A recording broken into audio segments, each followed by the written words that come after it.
Palak dish, palak McKay. அது செய்கிறதுக்கு முன்னாடி அதுக்கு தேவையான இன்க்ரீடியன்ட் என்னென்னு பார்த்துடலாம். Palak, corn kernels, onion, green chilli, lemon, coriander, சோம்பு, khoya, turmeric powder, chilli powder, cream, yoghurt, ginger garlic paste, salt. இப்போ பார்த்தீங்கன்னா இந்த டிஷ்ஷை செய்கிறதுக்கு முன்னாடி அதுக்கு தேவையான வெஜிடபிள்ஸை நம்ம அதை கட் பண்ணி வச்சுக்க போகிறோம்.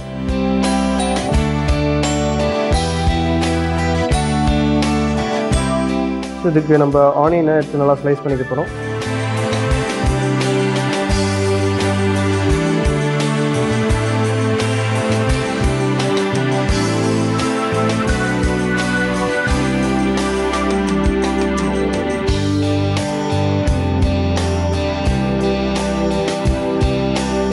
ஆனியன் நல்லா ஸ்லைஸ் பண்ணியாச்சு. சேம் அதேமாதிரி பாலக் வந்து ரெண்டு விதமாக அதை பண்ணுவாங்க. ஒன்று பியூரே மாதிரி அரைச்சி வச்சுட்டு அதில் பண்ணுவாங்க. பட் இப்போ நம்ம என்ன பண்ண போகிறோம்னா பியூரே மாதிரி அரைச்சிலாம் டைம் வேஸ்ட் பண்ணாமல் ஸ்ட்ரெயிட்டாகவே இந்த கிரேவி எப்படி பண்ண போகிறோன்றது தான் பார்க்க போகிறோம். ஸோ அதனால் இதுக்கு நான் பாலக்கை ஷட் பண்ணி வச்சுக்கிறேன்.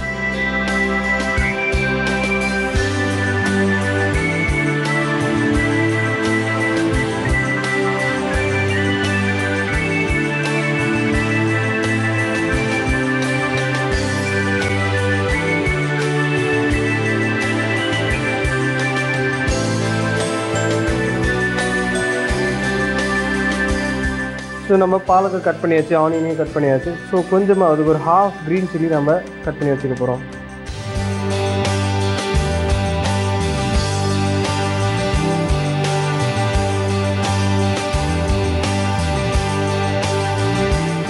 க்ரீன் சில்லி நம்ம கட் பண்ணிட்டோம். ஜஸ்ட்டு ஃபைனலாக ஒரு வெஜ்ஜஸ் லெமன் கட் பண்ணி வச்சுக்கிட்டு அது ஃபைனலாக ஆட் பண்ணுறதுக்கு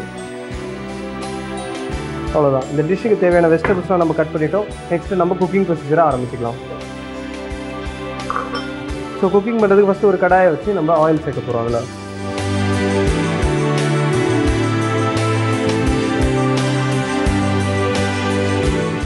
இதுக்கு தேவையான அளவுக்கு கொஞ்சம் ஆயில் சேர்த்துக்கிறோம்.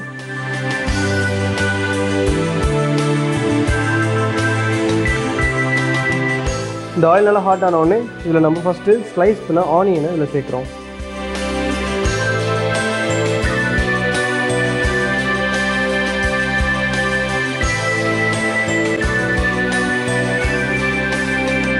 ஆனியனை நல்லா நம்ம ஒரு பச்சை வாசனை போகிற அளவுக்கு வதக்கணும்.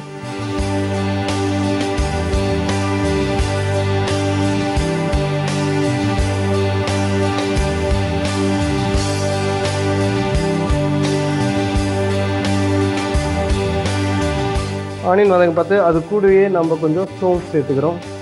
பெருஞ்சீரகம்னு சொல்லுவோம் இல்லையா, அதை கொஞ்சம் சேர்த்துக்கிறோம். Plus green chilli.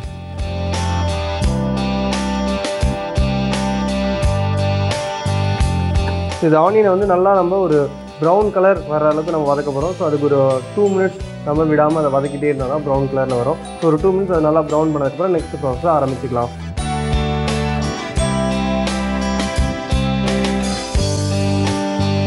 இப்போ பார்த்தீங்கன்னா நம்ம ஆனியன் நல்லா கோல்டன் ப்ரௌன் கலரில் ஆகிடுச்சு. இப்போ இந்த ஸ்டேஜில் நம்ம இதில் ஜிஞ்சர் கார்லிக் பேஸ்ட்டை ஆட் பண்ண போகிறோம்.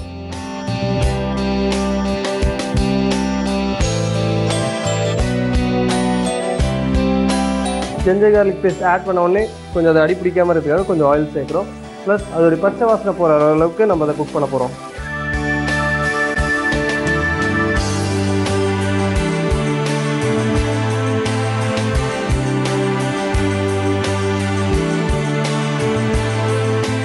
ஆல்மோஸ்ட் பச்சை வாசனை போகிற ஸ்டேஜில் இருக்குது. இப்போ வந்து இந்த மக்காய், நம்ம கார்ன் இருக்குது இல்லையா, அமெரிக்கன் கார்ன் சொல்லுவோம் இல்லையா, அந்த சோளம், அதை வந்து இதில் சேர்க்குறோம்.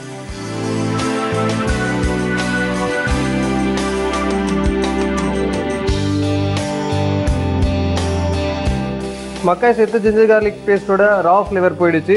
இப்போ இந்த ஸ்டேஜில் இதுக்கு தேவையான ஸ்பைசஸ்லாம் நம்ம ஆட் பண்ண போகிறோம். ஆட் பண்ணுறதுக்கு முன்னாடி நான் அதை சிம் பண்ணியிருக்கேன். சிம் பண்ணிட்டு நம்ம ஆட் பண்ணால் தான் அந்த ஸ்பைசஸ்லாம் தீயாமல் இருக்கும். ஸோ நான் சிம் பண்ணிட்டு இது நல்லா சாத்தே பண்ணதுக்கப்புறம் இதில் இந்த ஸ்பைசஸை ஆட் பண்ண போகிறோம். நம்ம இப்போ இது ஜஸ்ட் ஒரு பிஞ்ச் டர்மரிக் பவுடர், 1 டீஸ்பூன் அளவுக்கு சில்லி பவுடர், இது தேவையான அளவுக்கு கொஞ்சம் சால்ட் போட்டு நம்ம இதோடைய ரா ஃப்ளேவர் போகிற அளவுக்கு குக் பண்ண போகிறோம். இந்த ஸ்பைசஸோட ரா ஃப்ளேவர் போனதுக்கப்புறம் கொஞ்சம் தண்ணி சேர்த்து இதை குக் பண்ண போகிறோம்.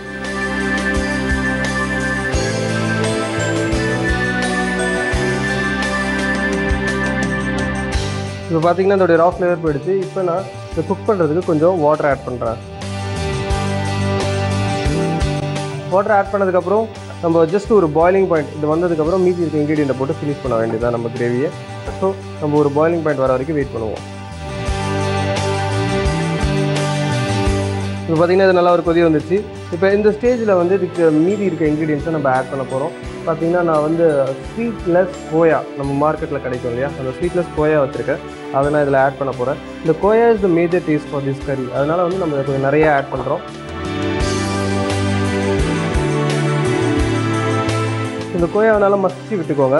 அது நல்லா மிக்ஸ் ஆகணும். மிக்ஸ் ஆகி கிரேவியோட ஒன்றோட ஒன்று சேர பார்த்தா உங்களுக்கு டெக்ஸ்சர் கிடைக்கும். இல்லைனா நீங்கள் அது அப்படியே விட்டுட்டிங்கன்னா திட்டியாக எங்கே பார்த்தாலும் இருக்க பார்த்து உங்களுக்கு டேஸ்ட்டு ப்ராப்பராக கிடைக்காது. அதனால் இந்த கோயாவை நல்லா மிக்ஸ் பண்ணிக்கோங்க.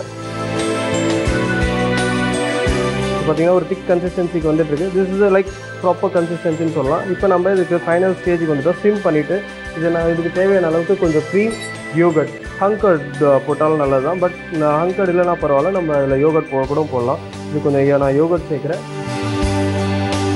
ப்ளஸ் ஒரு ரிச் ஃப்ளேவருக்காக க்ரீம் சேர்க்குறேன். ரெண்டையும் சேர்த்ததுக்கப்புறம் ஃப்ளேவரிங்க்கு கொரியாண்டர் கொஞ்சம் அப்படியே நான் கையில் கிள்ளி போட்டுக்கிறேன். கொரியாண்டர் ரொம்ப வந்து ரஃபெல்லாம் சாப் பண்ணுற அவசியம் கிடையாது.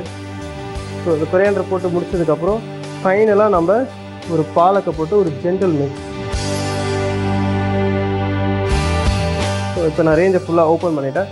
ஜென்டல் மிக்ஸ் பண்ணிட்டு கொஞ்சம் வாட்டர் ஊற்றி ஃபினிஷ் பண்ணோன்னா நம்ம கறி ரெடி ஆகிடும்.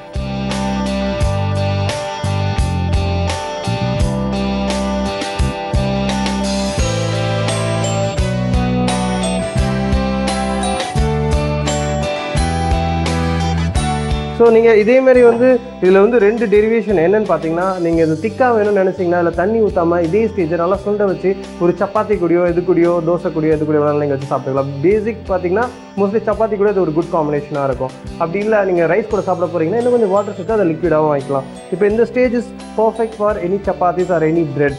ஸோ இல்லை எனக்கு வந்து ஒரு தண்ணியாக வேணும்னு நினச்சிங்கன்னா இது கூட கொஞ்சம் வாட்டர் சேர்த்துக்கலாம். பட் நான் இதில் வாட்டர் சேர்க்க போகிறதில்ல. இது நான் இப்படியே தான் ஃபினிஷ் பண்ண போகிறேன். இப்போ பார்த்தீங்கன்னா ஃபைனல் ஸ்டேஜ் வந்துட்டோம். நம்ம இதுக்கு ஃபைனலாக ஆட் பண்ண போகிறது பார்த்தீங்கன்னா கொஞ்சம் உப்பு ப்ளஸ் லெமன் ஜூஸ். அவ்வளோதான். ஜஸ்ட் சிம் பண்ணிட்டு நம்ம இது 2 மினிட்ஸ் விட்டோன்னா நம்ம கறி ரெடி ஆகிடும். அவ்வளோதான். ஸோ இந்த சிம் இது ரெடி ஆகிறதுக்குள்ளே இது எப்படி செஞ்சோன்னு ஒரு சின்ன ரீக்கேப் பார்த்துடலாம். பாலக் மக்காய் செய்கிறதுக்கு ஃபஸ்ட்டு ஒரு கடாய் எடுத்துக்கிறோம். அதில் கொஞ்சம் ஆயில் சேர்க்குறோம். ஆயில் சேர்த்ததுக்கப்புறம் அதில் ஸ்லைஸ் ஆனியன் போட்டு நல்லா சாத்தே பண்ணுறோம். ஸ்லைஸ் ஆனியன் போட்டு சாத்தே பண்ண பார்த்து அது கூட ஸ்லைஸ் பண்ண க்ரீன் சில்லி, சோம்பு 2 போட்டு நல்லா சாத்தே பண்ணுறோம். அப்புறம் அது கூட ஜிஞ்சர் கார்லிக் பேஸ்ட் ஆட் பண்ணுறோம். ஜிஞ்சர் கார்லிக் பேஸ்ட் ஆட் பண்ணி அதோடைய ரா ஃப்ளேவர் போகிற அளவுக்கு நல்லா குக் பண்ணுறோம். கூட மக்காயும் ஆட் பண்ணிக்கிறோம். நல்லா சாத்தே ஆனதுக்கப்புறம் டர்மரிக் பவுடர், சில்லி பவுடர் நல்லா சாத்தே பண்ணுறோம். அது கூட கொஞ்சம் வாட்டர் விட்டு அதை கொதிக்க வைக்கிறோம். நல்லா அது கொதிச்சதுக்கப்புறம் அது கூட khoya, fresh cream, yoghurt, fresh coriander, அது கூட வந்து பாலக் இது எல்லாத்தையும் சேர்த்து நல்லா குக் பண்ணுறோம். நல்லா குக் பண்ணி முடிச்சதுக்கப்புறம் ஃபைனல் டச்சில் கொஞ்சம் லெமன் ஜூஸ், சால்ட் போட்டு ஃபினிஷ் பண்ணி எடுத்தால் நம்ம பாலக் மக்காய் ரெடி.